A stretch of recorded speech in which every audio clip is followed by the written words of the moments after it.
മുളിക്കല് മുജാഹിദ് പ്രസ്ഥാനത്തിന്റെ സമ്മേളനം നടന്നു. സീതി ഹാജി പോയിട്ട് പ്രസംഗിച്ചു, എന്റെ അവസാനത്തെ തുള്ളി രക്തവും ഞാൻ മുജാഹിദ് പ്രസ്ഥാനത്തിന് വേണ്ടിയിട്ട് വിനിയോഗിക്കുമെന്ന് പ്രസംഗിച്ച ആ വിവാദപരമായ പ്രസംഗം നടന്ന സമ്മേളനം. അത് കഴിഞ്ഞിട്ട് സുന്നികൾ അവിടെ സമ്മേളനം നടത്തി. മഹാനായ ശംസുൽ ഉലമ ഇ.കെ. അബൂബക്കർ ഉസ്താദ് നവ്വറല്ലാഹു മർകദ ശംസുൽ ഉലമയുടെ നേതൃത്വത്തിൽ ആ സുന്നി സമ്മേളനം, സീതി ഹാജിയുടെ പ്രസ്താവനയ്ക്കെതിരെ സുന്നികൾ നടത്തിയ സുന്നി സമ്മേളനം ഉദ്ഘാടനം ചെയ്യാൻ വന്നത് അന്നത്തെ മുസ്ലിം ലീഗിന്റെ അധ്യക്ഷനായ മഹാനായ പാണക്കാട് സയ്യിദ് മുഹമ്മദ് അലി ശിഹാബ് തങ്ങളായിരുന്നു. ഈ അഹ്ലുസുന്നയുടെ പാരമ്പര്യമാണ്, ഈ സുന്നത്ത് ജമാഅത്തിന്റെ പാരമ്പര്യമാണ്, ഈ പാരസ്പര്യത്തിന്റെ പാരമ്പര്യമാണ് നമ്മുടെ പാരമ്പര്യം. ഇത് അണമുറയാതെ, ഇത് കെട്ടുപോകാതെ, ഇത് അറ്റുപോകാതെ ഖിയാമത്ത് നാൾ വരെ. പ്രിയമുള്ളവരെ, കഴിഞ്ഞ ദിവസം അഥവാ 2024 നവംബർ 14 SKSSFകാർ നാടുനീളം ജില്ലാ സമ്മേളനങ്ങൾ നടത്തുന്ന കൂട്ടത്തിൽ മുതലക്കുളത്ത് ഒരു സമ്മേളനം കാണാനിടയായി. ആ പ്രസ്ഥാനത്തിനെക്കുറിച്ച് കൂടുതൽ ചരിത്രം ആർക്കും പറഞ്ഞറിയിക്കേണ്ടതില്ല.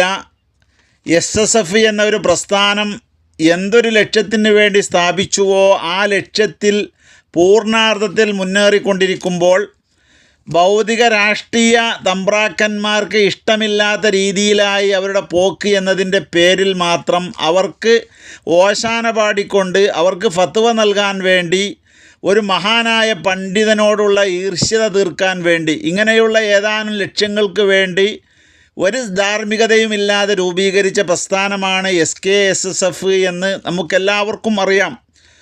ഇതുവരെയായി ലക്ഷക്കണക്കിന് കളവുകൾ പറഞ്ഞു കൂട്ടിയ ഒരു വിഭാഗമാണവർ.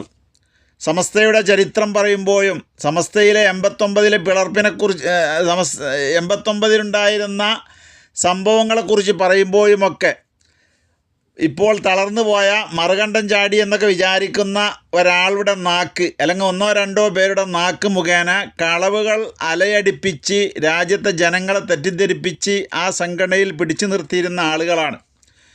സന്ദർഭത്തിനനുസരിച്ചുള്ള കളവുകൾ അവതരിപ്പിക്കാൻ അവർ വളരെ കേമന്മാരാണെന്നാണ് നമുക്ക് മനസ്സിലായിട്ടുള്ളത്.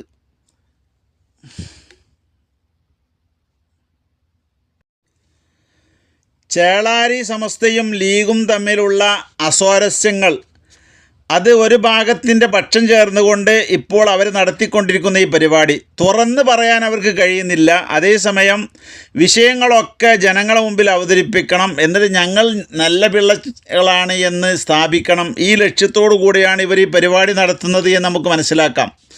ചുരുക്കി പറഞ്ഞാൽ പാണക്കാട് കുടുംബത്തിൻ്റെ ആ ഏകാധിപത്യത്തിനെതിരെയാണ് ഇവരുടെ നീക്കം. പക്ഷേ അതവർക്ക് തുറന്നു പറയാൻ കഴിയുന്നില്ല. അത് പലർക്കും പല കാര്യങ്ങളും തുറന്നു പറയാൻ പറ്റാത്ത രീതിയിൽ മുമ്പ് കാലത്തൊക്കെ ഭർത്താക്കന്മാരെ ഭാര്യമാർക്ക് പേര് വിളിക്കാനും വയ്യ, നോക്കി ഇങ്ങോട്ട് നോക്കി അങ്ങോട്ട് നോക്കി എന്നൊക്കെ പറഞ്ഞതുപോലെ ചില ആളുകളോട് ഇങ്ങനെ മറച്ച് സംസാരിക്കുന്നത് പോലെ അങ്ങനെ പറയാനേ കഴിയുള്ളൂ. അങ്ങനെ തുറന്നു പറഞ്ഞാൽ ഷോക്കേഴ്സ് നോട്ടീസ് വരും.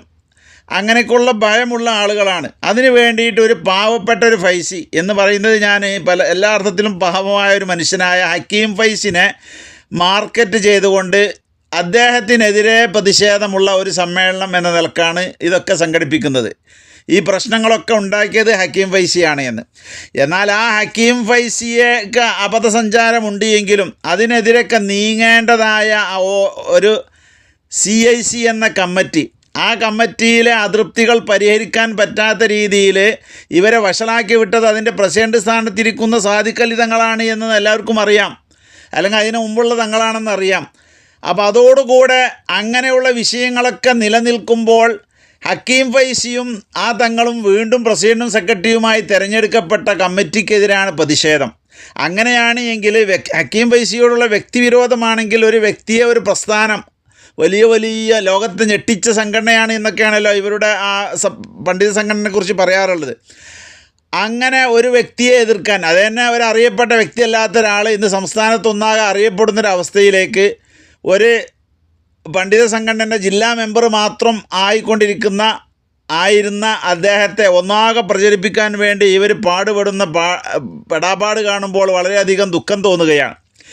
ഏതായാലും ഹക്കീം ഫൈസിക്ക് ആ സംഘടനാപരമായിട്ട് എന്തൊക്കെ ന്യൂനതകളുണ്ടോ അതെല്ലാം ഉള്ള ആൾ തന്നെയാണ് അതിൻ്റെ പ്രസിഡൻറ്റും. അപ്പോൾ ആ പ്രസിഡൻ്റായി നിലനിൽക്കെ ആ കമ്മിറ്റിയെ തള്ളിപ്പറയുന്ന ആളുകൾ ഒരു സെക്രട്ടറി എന്ന ഭാവത്തിനെ മാത്രം തള്ളിപ്പറഞ്ഞുകൊണ്ട് മുന്നോട്ട് പോകുന്നു. ഇതൊക്കെയാണ് നട്ടെല്ലില്ല എന്നതിൻ്റെ തെളിവ്. കാരണം ഈ CICയുടെ സെക്രട്ടറിയായ അയാളെ വാഴിച്ചത് ഈ പ്രസിഡൻറ്റും ഉൾപ്പെടുന്ന ജനറൽ ബോഡിയും സെനറ്റും ഒക്കെയാണ്. ആ ചെയ്തത് തെറ്റാണെന്ന് പറയാനുള്ള ആണത്തവും ചങ്കൂറ്റവുമില്ല. എന്നിട്ട് പിന്നെ അത് ഹക്കീം ഫൈസിമ ചാരിയിട്ട് അങ്ങാടിയിൽ തോറ്റതിന് അമ്മയോട് എന്ന് പ്രതിഷേധം പറയുന്നതിനെ പറ്റി പറയാറുണ്ട്. അങ്ങാടിയിൽ തോറ്റു വന്നതിന് പെരയിൽ വന്നിട്ട് അമ്മയോട് തല്ലുകൂടുക എന്നതുപോലെ ഹക്കീം ഫൈസിനെ ആക്രമിക്കുക. തോറ്റത് ആരോടാണ്? സാദിഖ് അലി തങ്ങളോടാണ്.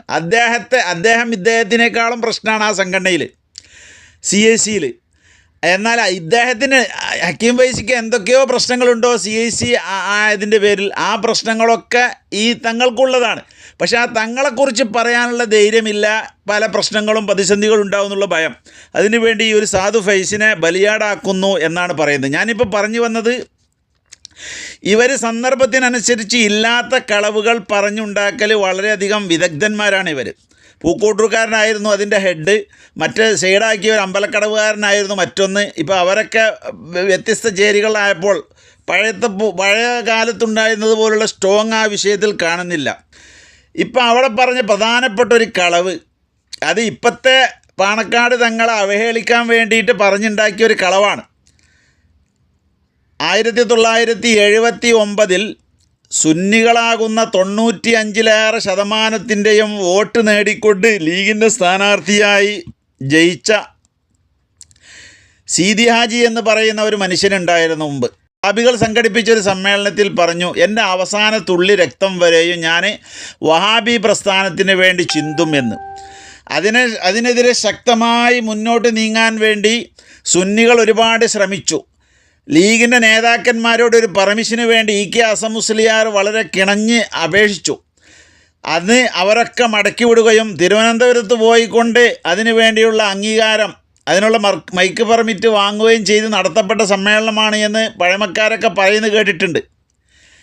ആ സമ്മേളനത്തിൽ സീതി ഹാജിക്കെതിരെ സംഘടിപ്പിച്ച സമ്മേളനത്തിൽ അതിൻ്റെ ഉദ്ഘാടനം ചെയ്തത് ലീഗിൻ്റെ പ്രസിഡൻ്റായിരുന്ന മുഹമ്മദ് അലി ശിഹാബ് തങ്ങളായിരുന്നു എന്ന ഒരു പച്ചക്കള്ളം ഒരു മനുഷ്യൻ തട്ടിവിട്ടിരിക്കുകയാണ്. അതൊന്ന് കേൾക്കുക. മുളിക്കല് മുജാഹിദ് പ്രസ്ഥാനത്തിന്റെ സമ്മേളനം നടന്നു. സീതി ഹാജി പോയിട്ട് പ്രസംഗിച്ചു, എന്റെ അവസാനത്തെ തുള്ളി രക്തവും ഞാൻ മുജാഹിദ് പ്രസ്ഥാനത്തിന് വേണ്ടിയിട്ട് വിനിയോഗിക്കുമെന്ന് പ്രസംഗിച്ച ആ വിവാദപരമായ പ്രസംഗം നടന്ന സമ്മേളനം. അത് കഴിഞ്ഞിട്ട് സുന്നികൾ അവിടെ സമ്മേളനം നടത്തി. മഹാനായ ശംസുൽ ഉലമ EK അബൂബക്കർ ഉസ്താദ് നവ്വറല്ലാഹു മർകദ ശംസുൽ ഉലമയുടെ നേതൃത്വത്തിൽ ആ സുന്നി സമ്മേളനം, സീതി ഹാജിയുടെ പ്രസ്താവനയ്ക്കെതിരെ സുന്നികൾ നടത്തിയ സുന്നി സമ്മേളനം ഉദ്ഘാടനം ചെയ്യാൻ വന്നത് അന്നത്തെ മുസ്ലിം ലീഗിന്റെ അധ്യക്ഷനായ മഹാനായ പാണക്കാട് സയ്യിദ് മുഹമ്മദ് അലി ശിഹാബ് തങ്ങളായിരുന്നു. ഈ അഹ്ലുസുന്നയുടെ പാരമ്പര്യമാണ്, ഈ സുന്നത്ത് ജമാഅത്തിന്റെ പാരമ്പര്യമാണ്, ഈ പാരസ്പര്യത്തിന്റെ പാരമ്പര്യമാണ് നമ്മുടെ പാരമ്പര്യം. ഇത് അണമുറയാതെ, ഇത് കെട്ടുപോകാതെ, ഇത് അറ്റുപോകാതെ ഖിയാമത്ത് നാൾ വരെ നിലനിർത്താൻ അല്ലാഹു നമുക്ക് എല്ലാവർക്കും തൗഫീഖ് നൽകുമാറാകട്ടെ. അദ്ദേഹം പറയുന്ന ഈ കളവ് എന്തെങ്കിലും തെളിവുണ്ടോ അതിന്? ആ സമ്മേളനത്തിലേക്ക് അടുക്കുക പോലും ചെയ്യാത്ത ശിഹാബ് തങ്ങൾ ആ സമ്മേളനം ഉദ്ഘാടനം ചെയ്തു. സീതി ഹാജിക്കെതിരെ സുന്നികൾ സംഘടിപ്പിച്ച സമ്മേളനം ശിഹാബ് തങ്ങൾ ഉദ്ഘാടനം ചെയ്തു എന്ന പച്ചക്കള്ളമാണ് ഇവിടെ പറയുന്നത്, കബളിപ്പിക്കാൻ വേണ്ടി. ഇതുവർ പറഞ്ഞത് എന്തിനു വേണ്ടിയാണ്? ലീഗിൻ്റെ പ്രസിഡൻ്റായിരുന്ന ആൾ തൻ്റെ പാർട്ടിയിൽപ്പെട്ട ഒരാൾ തന്നെ സുന്നത്ത് ജമാഅത്തിനെതിരെ പറഞ്ഞപ്പോൾ അതിനെ എതിർക്കാൻ വേണ്ടി വന്നിട്ടുണ്ട്. ഇപ്പോഴത്തെ തങ്ങൾ വരുന്നില്ല, ഇപ്പോഴത്തെ തങ്ങൾ മോശമാണ് എന്ന് സ്ഥാപിക്കലാണ് അവരുടെ ലക്ഷ്യം. പക്ഷേ ഇവരൊക്കെ ലക്ഷ്യം, പാണക്കാട് കുടുംബത്തിൻ്റെ ഒക്കെ ലക്ഷ്യം ലീഗ് എന്നല്ലാതെ സുന്നിക്ക് ഒരു താല്പര്യം അവരുടെ ജീവിതത്തിൽ നമ്മൾ കണ്ടിട്ടില്ല. ഉണ്ട് എന്ന് ബോധ്യപ്പെട്ട ആളുകളും അതുപോലെ ഏതെങ്കിലും സമ്മേളനങ്ങളിലൊറ്റ സുന്നി പറഞ്ഞതായിട്ട് നിങ്ങൾ കേട്ടിട്ടുണ്ട് എങ്കിൽ അതൊന്ന് അറിയിക്കണം, കമൻറ്റ് ചെയ്യണമെന്നാണ് പ്രത്യേകം പറയാനുള്ളത്. ആ സമ്മേളനത്തിൽ വെച്ചാണ് EK അബൂബക്കർ മുസ്ലിയാർ ആദ്യം മുസ്ലിം ആകണട എന്നിട്ടല്ല മുസ്ലിം ലീഗ് എന്നൊക്കെ പറഞ്ഞുകൊണ്ട് ലീഗിനെതിരെ അദ്ദേഹം ശക്തമായി ഉറഞ്ഞു തുള്ളുകയും മാത്രമല്ല അടുത്ത തെരഞ്ഞെടുപ്പിൽ സുന്നികളെ പരിഗണിച്ചില്ലെങ്കിൽ സുന്നികൾ ആ രീതിയിൽ പ്രതികരിക്കുമെന്നും, സുന്നികൾക്ക് അവിടെ ഒരു വഹാബി മത്സരിക്കുമ്പോൾ അതിനെതിരെ ഒരു കാഫർ മത്സരിച്ചാൽ സുന്നികൾ ആ കാഫറിനെ പിന്തുണക്കുമെന്ന് ഈ സീതി ഹാജിക്ക് വോട്ട് ചെയ്യുന്നതിനെതിരെയാണ് EK അബൂബക്കർ മുസ്ലിയാർ പറഞ്ഞത്. അത് എല്ലാ വഹാബി സ്ഥാനാർത്ഥികൾക്കും പിന്നീട് ബാധകമാകേണ്ടതാണ്. പക്ഷേ അന്ന് EK അബൂബക്കർ മുസ്ലിയാർ ഇവരെ ഒപ്പമില്ല. പട്ടിക്കാട് നിന്ന് പുറത്താക്കപ്പെട്ട രീതിയിലുള്ള ആളാണ്. വേറെ കോളേജായിട്ട് വിലയിരുത്തപ്പെടുന്ന ആളല്ല. സമസ്തൻ്റെ കോളേജിൽ നിന്ന് പേരുമെങ്കിലും ലീഗിൻ്റെ മുഴുവൻ ഹൈപ്പവർ കമ്മിറ്റി അംഗങ്ങളായിട്ടുള്ളൊരു കമ്മിറ്റിയാണല്ലോ. ആ കമ്മിറ്റിയിൽ നിന്നൊക്കെ പുറത്താക്കി, ആ സ്ഥാപനത്തിലെ പ്രിൻസിപ്പാൾ സ്ഥാനത്ത് നിന്ന് പുറത്താക്കി അദ്ദേഹം നിൽക്കുന്ന സമയത്ത് അന്ന് മറ്റൊരു പത്രം, ലീഗ് നടത്തുന്ന മറ്റൊരു പത്രം എഴുതിയിരുന്നത് മൃഗത്തിനെക്കാട്ടിയും അതിപ്പതിച്ചവനായിരുന്നു ശംസുൽ ഉലമ എന്നാണ്. അങ്ങനത്തെ ആളുടെ ഗർജനൊക്കെ ഇപ്പോൾ എടുത്ത് ഉദ്ധരിക്കുന്നുണ്ട്. ഇവരൊക്കെ ആ കാലത്ത് ജീവിക്കുകയാണെങ്കിൽ, ഇന്നുള്ള ചേളാരി സംഘം അക്കാലത്ത് ജീവിക്കുകയായിരുന്നുവെങ്കിൽ ശക്തമായും ആ ഇ.കെ. അബൂബക്കർ മുസ്ലിയാർക്ക് എതിരെയായിരുന്നു അവരൊക്കെ. അന്ന് എ.പിയും ഇ.കെയും ഒന്നാണ്. പിന്നെ ആരാ ഇതിൽ നിന്ന് മാറിയത് നോക്കിയാൽ മതി. എ.പി ആണോ ആദ്യത്തെ ആദർശത്തിൽ നിന്ന് മാറിയത്, അല്ലെങ്കിൽ ഇദ്ദേഹമാണോ മാറിയത് എന്ന് എല്ലാവർക്കും ഒന്ന് ചിന്തിച്ചാൽ മനസ്സിലാകും. ഏതായാലും ആ വിഷയത്തിലേക്കല്ല ഞാൻ പോകുന്നത്. ഇവിടെ കളവ് സാന്ദർഭികമായി പറഞ്ഞിരിക്കുകയാണ്. ആ കളവ് പറഞ്ഞത് അന്നത്തെ പാണക്കാട് തങ്ങൾ ഈ സമ്മേളനം ഉദ്ഘാടനം ചെയ്തു, ഇപ്പോഴത്തെ തങ്ങൾ വഹാബിൻ്റെ ബുക്ക് പ്രകാശനം ചെയ്യാൻ പോകുന്നു എന്നൊക്കെ ധ്വനിപ്പിക്കുന്ന രീതിയിൽ സംസാരിക്കുന്നു. പക്ഷെ തുറന്നു പറയാൻ വയ്യ. യഥാർത്ഥത്തിൽ ഒരു ദീനി മസ്അല പറഞ്ഞതിൻ്റെ പേരിൽ മുക്കം ഫൈസിക്ക് ഷോക്കോസ് നോട്ടീസ് അയച്ച ഇവരുടെ 2 പോഷക സംഘടനകളുടെ ഏറ്റവും പ്രധാനപ്പെട്ട സ്ഥാനത്തിരിക്കുന്ന വിദ്യാഭ്യാസ ബോർഡിൻ്റെ ട്രഷറർ സ്ഥാനം, SYSൻ്റെ പ്രസിഡന്റ് സ്ഥാനം, ഈ സ്ഥാനത്തിരിക്കുന്ന ഒരാൾ SYSനെയും സമസ്തയും തകർക്കാൻ വേണ്ടി പ്രവർത്തിച്ച KM മൗലവി എന്ന് പറയുന്ന ഒരു മനുഷ്യൻക്ക് മദ്ഹ് ഗീതങ്ങൾ എഴുതിക്കൊണ്ടുള്ള പുസ്തകം പ്രകാശനം ചെയ്തു. ഈ ഉളുപ്പുണ്ടായിരുന്നുവെങ്കിൽ, അല്ലെങ്കിൽ ആണത്തമുണ്ടായിരുന്നുവെങ്കിൽ ഈ SKക്കാരവിടെ പറയേണ്ടത്, SYS സമസ്തയുടെ ലക്ഷ്യത്തിനെതിരെ ഉള്ള ഒരു മനുഷ്യൻ, സമസ്ത ആർക്കെതിരെ ഉണ്ടാക്കേണ്ടി വന്നോ അതിന് കാരണക്കാരനായ മനുഷ്യനെക്കുറിച്ച് മദ്ഹ് പറയുന്ന പുസ്തകം പ്രകാശനം ചെയ്ത നമ്മുടെ 2 പോഷക സംഘടനകളുടെ മർമ്മസ്ഥാനത്തുള്ള ആളും മറ്റ് പലതിലുമുള്ള, ഇനി പലതിലേക്കും കയറിപ്പറ്റാൻ ആഗ്രഹിച്ച് പരാജയപ്പെട്ട് അക്കാദമിക് തരത്തിൽ പരാജയം രുചിച്ചുകൊണ്ടിരിക്കുന്ന അദ്ദേഹത്തെ ഷോക്കോസ് നോട്ടീസ് കൊടുത്തുകൊണ്ട് താക്കീത് നൽകണമെന്നെങ്കിലും ആണത്തമുള്ളവരാണെങ്കിൽ, സുന്നിസമുള്ളവരാണെങ്കിൽ നിങ്ങൾ പറയേണ്ടിയിരുന്നു. അവിടെ വലിപ്പം ചെറുപ്പം നോക്കണ്ട. ഏതായാലും നിങ്ങൾ ഷോക്കോസ് ഉമർ ഫൈസി എന്ന് പറയുന്ന ഒരു പണ്ഡിതനിക്ക് കൊടുത്തല്ലോ. അതേസമയം അദ്ദേഹത്തിനേക്കാളും ഒന്നും അക്കാദമിക് തരത്തിൽ ഉയർന്ന ആളാണെന്ന് ആർക്കും ലോകത്ത് അഭിപ്രായമില്ലല്ലോ ഈ തങ്ങളെക്കുറിച്ചൊന്നും.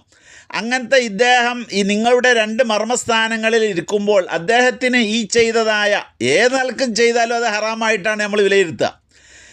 സ്വന്തം സംഘടനയെ തകർക്കാൻ വേണ്ടിയിട്ട് ജീവിതം മുഴുവൻ ഒഴിഞ്ഞു വെച്ച സമസ്ത എന്ന സംഘടന തന്നെ ഉണ്ടാക്കാൻ കേരളത്തിൽ കാരണക്കാരനായ ആ മൗലവിയെക്കുറിച്ച് മദ്ഹ് പറയുന്ന ഒരു പുസ്തകം എഴുതിയിട്ട് അത് പ്രകാശനം ചെയ്യുക. ആര്? സമസ്തയുടെ ആളാണെന്ന് പറയുന്ന ആൾ. ഇതിനെതിരെയാണ് നിങ്ങൾ ഷോക്കോസും താക്കീതും വേണ്ടത്. പക്ഷെ നട്ടിൽ നിങ്ങൾക്ക് ഇല്ലാതെയായി പോയി എന്ന് മാത്രമേ പറയാനുള്ളൂ. അപ്പോൾ ഇ.കെയുടെ ഗർജനങ്ങളെക്കുറിച്ചൊക്കെ നിങ്ങൾ പറയുന്നുണ്ടെങ്കിലും അന്നൊക്കെ ഇ.കെൻ്റെ ഗർജനം നിങ്ങൾക്ക് കൂടെ എതിരായിരുന്നു. രാഷ്ട്രീയക്കാർക്ക് ഓശാന പാടുന്ന മതസംഘടനയിലെ ആളുകൾക്കും അത്തരം സംഘടനകൾക്കുമൊക്കെ എതിരായിട്ടായിരുന്നു അന്ന് ഇ.കെ. അബൂബക്കർ മുസ്ലിയാർ ഗർജനം നടത്തിയത്. പിന്നീടുള്ള മാറ്റങ്ങളാണ്, ആ മാറ്റത്തിൻ്റെ ശേഷമാണ് നിങ്ങൾക്ക് അദ്ദേഹം ഒരു മനുഷ്യൻ തന്നെ ആയത്. അതിനു മുമ്പ് മൃഗത്തിനേക്കാളും അതപ്പതിച്ച് കിടക്കുകയായിരുന്നു. ആ വീഡിയോ ഒക്കെ ഇഷ്ടംപോലെ ആളുകൾ കണ്ടതും കേട്ടതുമാണ് എന്നതിനാൽ അതിവിടെ ഇടാൻ ആഗ്രഹിക്കുന്നില്ല. സുന്നികൾക്കെതിരെ രക്തം ചിന്താൻ വേണ്ടി സജ്ജീകരിക്കപ്പെട്ട ഈ സീതി ഹാജി, അദ്ദേഹത്തിനേക്കാളും സ്ട്രോങ് ആണ് വഹാബിസത്തിൽ അദ്ദേഹത്തിൻ്റെ മകന് ബഷീർ. ആ ബഷീറിനെ ആലപ്പുഴയിൽ നിങ്ങൾ നടത്തിയ 90ാം വാർഷികത്തിൽ കൊണ്ടുവന്നിട്ട് ഈ വ്യക്തിയെ നിങ്ങൾ പ്രസംഗിപ്പിച്ചു. ഇദ്ദേഹം സുന്നിയാണോ? അപ്പോൾ സീതി ഹാജിൻ്റെ അതേ പതിപ്പ് അല്ലെങ്കിൽ അതിനേക്കാളും സ്ട്രോങ് ഉള്ളതായ മകനെ നിങ്ങളുടെ സമസ്തയുടെ സമ്മേളനത്തിൽ കൊടുത്തിട്ട് SKക്കാരും അല്ലാത്തവരും എല്ലാം കൂടി ഉൾക്കൊള്ളുന്ന ആൾ നിങ്ങളെ മാതൃസംഘടനയാണല്ലോ ആ ചേളാരി പണ്ഡിത സംഘടന. അതിൻ്റെ സമ്മേളനത്തിൽ കൊണ്ട് വന്ന് പ്രസംഗിപ്പിച്ചു. മാത്രമല്ല സുന്നികളെ പരിഹസിച്ചുകൊണ്ടും കൂടി അന്ന് ബഷീർ സംസാരിച്ചു. ഞങ്ങളെങ്ങനെ സമസ്തയുടെ സമ്മേളനത്തിന് വരുന്നു എന്നാണ്. മുമ്പ് മാനുവലേർ ഞങ്ങളെ കുടിയിരിക്കലിന് വന്നപ്പോൾ വാപ്പ പറഞ്ഞു, നിങ്ങൾ ഇന്നലെ വന്നിരുന്നെങ്കിൽ ഒരു മൗലൂദും കൂടി നമുക്ക് ഓതാമായിരുന്നു എന്ന്. അന്ന് സീതി ഹാജി നിങ്ങളുടെ വലിയ നേതാവായിരുന്ന മാനു മുസ്ലിയാരെ, KT മാനു മുസ്ലിയാരെ പരിഹസിച്ചു പറഞ്ഞ കഥ കൂടി അദ്ദേഹം ആ സ്റ്റേജിൽ നിന്ന് പറയുകയാണ്. എന്നിട്ട് അതിനൊക്കെ തല കുലുക്കി ചിരിച്ചു കൊടുത്ത ആളുകളാണ് നിങ്ങൾ. എന്നിട്ടാണ് ഈ വഹാബിക്കെതിരെ ഇപ്പോൾ ഉറഞ്ഞു തുള്ളുന്നത്. സന്ദർഭമൊക്കെ നോക്കണം. പറയുന്നത് ആദ്യം പറഞ്ഞതിന് എതിരാകുന്നുണ്ടോ, ആദ്യം സമീപനം പുലർത്തിയതിന് എതിരാകുന്നുണ്ടോ എന്നൊക്കെ വളരെ ഗൗരവത്തിൽ ചിന്തിച്ചതിന് ശേഷം മാത്രമേ പുതിയ ഡയലോഗുകളുമായി വരാൻ പാടുള്ളൂ എന്നത് മനസ്സിലാക്കണം സാമാന്യമായിട്ട് പ്രഭാഷകന്മാരൊക്കെ. കള്ളം പറഞ്ഞുകൊണ്ടിരിക്കുന്ന നിങ്ങളുടെ സംഘടന, സുന്നികളെ പരിഹസിക്കുന്ന സംഘടന, നിങ്ങൾ പൂർണ്ണമായും ആ മുതലക്കുളം സമ്മേളനത്തിൽ എന്താ ഇപ്പോൾ നടത്തിയത്? ഹക്കീം ഫൈസിനെ കുറേ തെറി പറഞ്ഞു, ലീഗിന് പൂർണ്ണമായും അടിയറവ് പറഞ്ഞു. ലീഗിൻ്റെ ഈ സമീപനത്തിനെതിരാണ്, നിങ്ങളുടെ ആദർശ അമാനത്താണ് എന്നുള്ള വിഷയവും പ്രമേയമൊക്കെ ഉള്ളത്. പക്ഷേ ഞങ്ങളൊക്കെ ലീഗുകാരാണ് എന്ന് പറയുകയും അതുപോലെ വേറൊരു തങ്ങളെ സങ്കല്പിച്ചുകൊണ്ട് സാദിഖ് അലി തങ്ങൾക്ക് വാണിംഗ് കൊടുക്കുന്ന മാതിരി ഒരു പന്തല്ലൂക്കാരനെ പ്രസംഗിക്കുന്നതും കേട്ടു. എന്താണ് ഒരു തങ്ങൾ, ഈ തങ്ങൾ, ആ തങ്ങളെങ്ങാനും അദ്ദേഹത്തെ ഒരു വഹാബി പുസ്തക പ്രകാശനത്തിനോ മറ്റോ ക്ഷണിച്ചാൽ അദ്ദേഹം അത് നിരാകരിക്കേണ്ടതാണ്. അദ്ദേഹത്തിന് നിലയും വിലയും പരിഗണിച്ചിട്ട് അത് ഈ സാദിഖ് അലി നിരാകരിക്കുന്നില്ലല്ലോ എന്നുള്ള ഒരു വ്യംഗ്യമായ രീതിയിൽ പരസ്യമായി പറയാൻ നട്ടെല്ല് വേണം. അതില്ലാത്തത് കൊണ്ട് ഇങ്ങനെയൊക്കെ പറഞ്ഞുകൊണ്ട് നിങ്ങളുടെ വികാരം തീർക്കുക എന്നല്ലാതെ മാന്യമര്യാദക്ക് സമസ്തേൻ്റെ നയം ലംഘിച്ച സാദിഖ് അലി തങ്ങളെ പുറത്താക്കണമെന്ന് പറയാനുള്ള ആണത്തം നിങ്ങൾക്കുണ്ടെങ്കിൽ നിങ്ങളുടെ സുന്നി നമ്മൾ അംഗീകരിക്കുമായിരുന്നു. അപ്പോൾ ഇതൊക്കെ നിങ്ങൾ പിന്നെ അതോടുകൂടെ തന്നെ പാണക്കാട് തങ്ങൾക്ക് കുടുംബപരമായിട്ട് തങ്ങന്മാരെ കൂട്ടത്തിലൊരു പ്രത്യേകത ഉണ്ട് എന്നുകൂടെയാണ് ആ പന്തല്ലൂക്കാരൻ തട്ടിവിട്ടത്. എന്ത് പ്രത്യേകത? ഏത് കിതാബിലാണുള്ളത്? പാണക്കാട് കുടുംബത്തിന് അഹ്ലുബൈത്തിനുള്ള സാധാ ഒരു കുടുംബത്തിനുള്ള മഹത്വം എന്നല്ലാതെ നിങ്ങളിങ്ങനെ പറഞ്ഞ് ഊതി വീർപ്പിച്ച് മറ്റ് അഹ്ലുബൈത്തിനെ അവഹേളിക്കുന്ന രീതിയിലേക്ക് മാറ്റാൻ വേണ്ടി പാണക്കാട് കുടുംബത്തിനെ പൊക്കുക എന്ന് പറയുന്ന ഈ ഒരു നിഷിദ്ധമായ കാര്യം ഒരുപാട് കാലമായി നിങ്ങൾ പറയാൻ തുടങ്ങിയിട്ട്, പാണക്കാട് കുടുംബം എന്ത് പ്രത്യേകതയാണ് അവർക്കുള്ളത്? സമസ്തയുമായി അവർക്ക് എന്ത് ബന്ധമാണുള്ളത്? ഇവിടെ വഹാബിസൊക്കെ കടന്നു വന്നപ്പോൾ പണ്ഡിതന്മാരെല്ലാം കൂടി ചേർന്നുകൊണ്ട് പാണക്കാട്ടേക്ക് പോകുകയല്ല ചെയ്തത്. പാങ്ങിൽ അഹമ്മദ് കുട്ടു മുസ്ലിയാർ പാണക്കാട്ടേക്കല്ല വഹാബിസം കേരളത്തിൽ തഴച്ചു വളരാൻ തുടങ്ങിയപ്പോൾ നേരെ വണ്ടി വിട്ടത് വരക്കൽ മുല്ലക്കോയ തങ്ങൾ എന്ന് പറയുന്ന മഹാൻ്റെ സവിധത്തിലേക്കാണ്. അങ്ങനെ അവിടെ നിന്നാണ് രൂപീകരിച്ചത്.